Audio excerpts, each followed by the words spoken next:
Inversiones y rentas, un podcast de USA Gestión Inmobiliaria. Teniendo 150.000 euros, ¿te gustaría tener un retorno neto de 3.000 euros al mes? ¿Quieres invertir en inmuebles, pero no sabes por dónde empezar o no te atreves a hacerlo? ¿Estás cansado de no avanzar tan rápido como te gustaría por problemas legales y fiscales invirtiendo en inmuebles en España? Felipe Samper y María Gómez te sumergirán en el fascinante mundo de las inversiones inmobiliarias en Estados Unidos. Prepárate para explorar estrategias financieras inteligentes, descubrir oportunidades de rentas pasivas y desbloquear el potencial para alcanzar la libertad financiera. Bueno, pues aquí estamos para hablar en el podcast de hoy, en la primera parte de nuestra experiencia invirtiendo en inmuebles en Estados Unidos. Sí. ¿No? Para conocer un poquillo nuestra historia, si os apetece y no lo habéis escuchado todavía, en el primer podcast sí que hablamos de cómo hemos llegado a tener una empresa que invierte en inmuebles allí. Por dónde empezamos, cuál ha sido el proceso y en qué punto estamos. Entonces, yo nuestra experiencia la dividiría en 4 puntos, ¿no, Felipe? Pues sí, en 4 puntos está Sí. bien. El primer punto, para hablar sobre nuestros comienzos, bueno, nosotros empezamos en un momento en el que las propiedades costaban entre 40 o 45.000 dólares, ¿no? Sí. Eran los precios en los que nuestros clientes estaban comprando casas. Nosotros, la primera casa que compramos nos costó un poquito más porque sí que estábamos viendo que comprar esas propiedades en esos precios tan bajos, a corto o medio plazo, sí que había que hacer reformas, algunas de ellas de carácter bastante urgente, Sí. en las que tenías que meter pues de repente 10.000, 15.000 dólares. Sí. Entonces, ¿cómo fue nuestra primera adquisición? Nuestra primera operación, la verdad es que nos daba, pues evidentemente nos daba miedo, era la primera vez que hacíamos esto en el extranjero y pues bueno, nos daba también mucho miedo el tener que hacer una reforma, ¿sabes? Y que nunca supiéramos cuánto nos podía costar esa reforma. Entonces, nos centramos mucho en comprar una propiedad que ya estuviese bien arreglada, aunque nos costase un poco más cara, pero que viéramos que no había que hacerle nada a corto plazo y también que nuestros inquilinos estuviesen pagando sección 8. Es decir, que nuestros inquilinos tuviéramos gran parte de esa renta del mes a mes garantizada, que esto ya lo hemos hablado en algún otro podcast y a nosotros nos parecían como 2 puntos súper importantes, que la casa estuviera bien y que tuviéramos garantías de cobro. Sí, de hecho, cuando nuestros clientes estaban pagando 40.000 dólares o 45.000 dólares por una casa, nosotros pagábamos bastante más. Sí, nosotros pagamos 60.000 dólares. Sí, porque nos queríamos asegurar de que en el corto plazo esa casa no tuviese ningún tipo de sorpresa negativa. Sí, la casa la verdad es que ha funcionado muy bien, nos encontramos muy a gusto con ella, a día de hoy todavía la mantenemos, la compramos en noviembre del 2021 y 2 años y medio después, o 2 años, ¿no? Sí, 2 noviembre de años. 2 años. Sí, 2 años justo. La verdad es que no hemos tenido que hacer prácticamente ninguna reforma, sí una pequeña mejora de pintura y cambiar unas cositas, pero muy residual, o sea, a lo mejor 1.800 dólares. El funcionamiento ha sido genial. Sí, la verdad es que hay veces que cuesta, viendo casas tan baratas, ¿por qué me voy a gastar 60.000 dólares pudiéndome gastar 40.000? Pues hombre, yo creo que es mejor apostar un poquito más Sí, alto. sí, sí, es verdad. Luego, conforme nuestros clientes iban comprando casas y íbamos estudiando el mercado, la evolución de la ciudad donde invertimos, nos dimos cuenta de que la ciudad está como dividida en 2 partes bastante claras, la zona este y la zona oeste. Sí. Entonces veíamos que la zona este, las casas, aunque pasase el tiempo, no se revalorizaban. O se revalorizan muy poco. Sí. Muy poco, seguían costando lo mismo. Y además el tipo de inquilinos que hay ciertas zonas dentro de esa gran zona este que no nos terminaban de encajar. Sí. Entonces fuimos dándole vueltas y en nuestra segunda adquisición ya cambiamos un poco la estrategia. Sí. Y optamos por elegir una casa donde hubiese que hacer una reforma prácticamente integral Sí. que nos costase muy poco.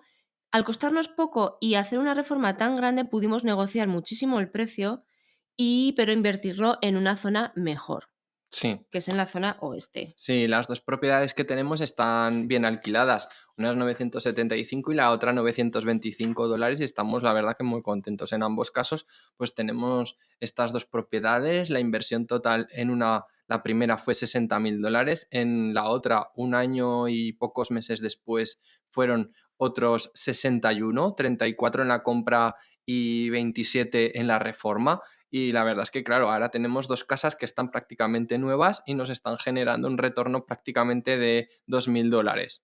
Sí, una la tenemos en la zona este, que es la que se revaloriza poco, que bueno, ahí está, Sí, pero la otra, en cuestión de meses o de años, pues sabemos que va a valer bastante más de lo que a nosotros nos costó. sí. Con lo cual ya no vamos solamente, nuestra estrategia no solamente va en función de obtener esas rentas, sino de ir incrementando el patrimonio. Sí, y aquí valoramos mucho, pues eso que hablaba antes María, de mejorar ese tipo de inversión buscando una mejor zona y que a nivel de renta el inquilino pues tenga unas condiciones económicas superiores, con lo cual también por lo general nos va a cuidar mejor la casa, nos va a pagar mejor la renta, que aunque inicialmente esa casa nos podía costar 70, $80.000, sí que es verdad que al comprarla para reformarla conseguimos hacer un mejor precio final y comprar en una zona buena a un precio, digámoslo así, de la zona baja.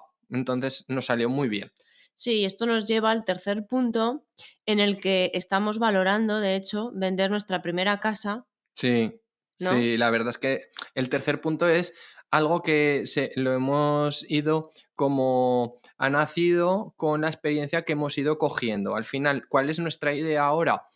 Nuestro proyecto va evolucionando y la primera casa la compramos con la idea de quedárnosla para siempre, pero claro, ahora estamos viendo que es mejor tenerla en la zona oeste porque vamos a conseguir tanto mejores inquilinos, rentas superiores, como sobre todo revalorizaciones de la propiedad mayores que donde tenemos la primera compra. Entonces la idea es venderla ya por el mes de marzo a mayo del año 2024 y con ese dinero recogerlo, poner un poquito más y irnos al oeste a comprar una mejor Sí, porque propiedad. recordemos que todo lo que vamos, que si lo vendemos en 75 o 80.000 dólares, todo ese dinero no tributa si Claro, lo vuelves a reinvertir. claro, Con lo cual tendrías esos 75 o 80 íntegros para volverlos a invertir.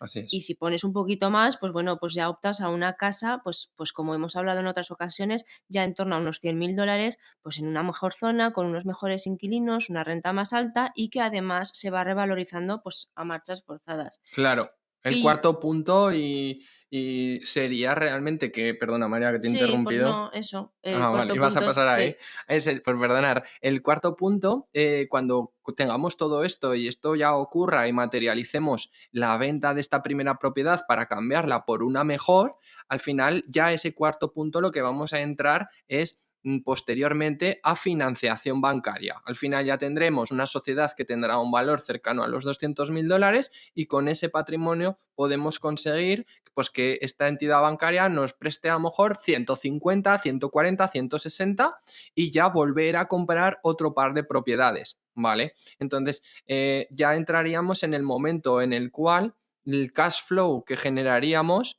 y sobre todo el patrimonio que empezaríamos a crecer mucho más rápido. eso es, porque como en último lugar nos gustaría comentar un poco qué hubiese pasado si nosotros en el banco hubiésemos tenido directamente ya 150.000 euros para invertir no solo el dinero, sino también toda la experiencia y todo lo que sabemos ahora. Porque al final ya hemos comentado que esto ha sido un proceso que ha ido creciendo poco a poco.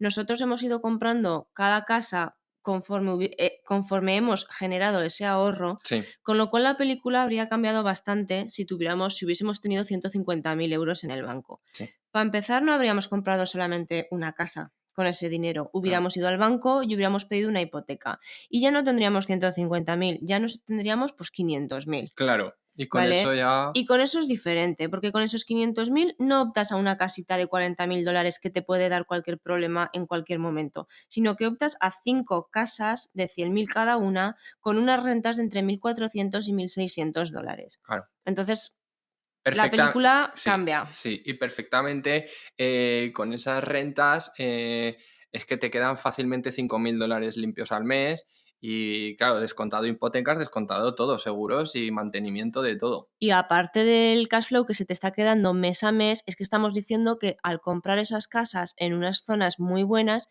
la revalorización es brutal. Con lo Sí, cual de aquí a unos 4 años, pues bueno, pues es que tus casas igual valen un 30% más de lo que... o un o 100 o más. un 100. Sí, al ritmo que está creciendo el mercado.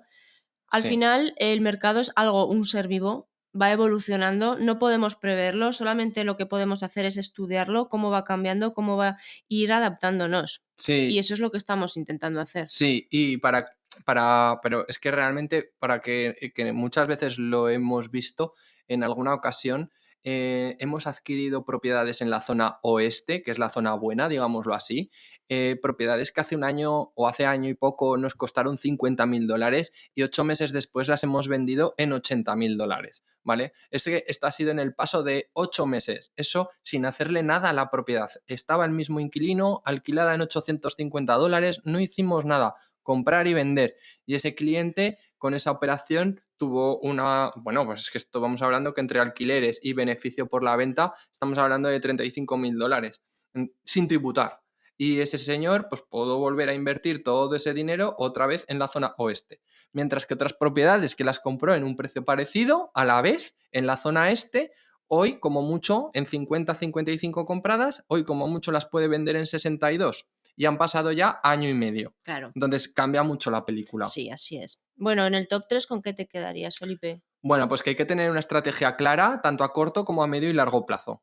Sí, y yo no era muy amiga de las hipotecas y de tal, porque al final es como una espada que tienes ahí en el cuello de paga, paga, paga. Pero bueno, si puedes multiplicar tu capital con una financiación externa, también multiplicas tus posibilidades. Y al final tienes que hacer números y te tienes que atrever. Claro. Para hacer, oye, y por último yo diría, María, que para hacer un buen planning, ten en cuenta tanto a medio y a largo plazo la fiscalidad y la seguridad jurídica, que al final determinan en gran medida que tu operación o que tu inversión sea buena o no. Esperamos veros la próxima semana aquí. Que nos escuchéis. Sí, más y que si veros. tenéis alguna consulta, sin ningún compromiso, nos podéis escribir y estaremos encantados de poder resolverlas en los próximos episodios. Muchas gracias. Un saludo. Inversiones y rentas, un podcast de USA Gestión Inmobiliaria. Escúchanos en las principales plataformas de podcasting. Si quieres ampliar información, visita nuestra web usagestioninmobiliaria.es.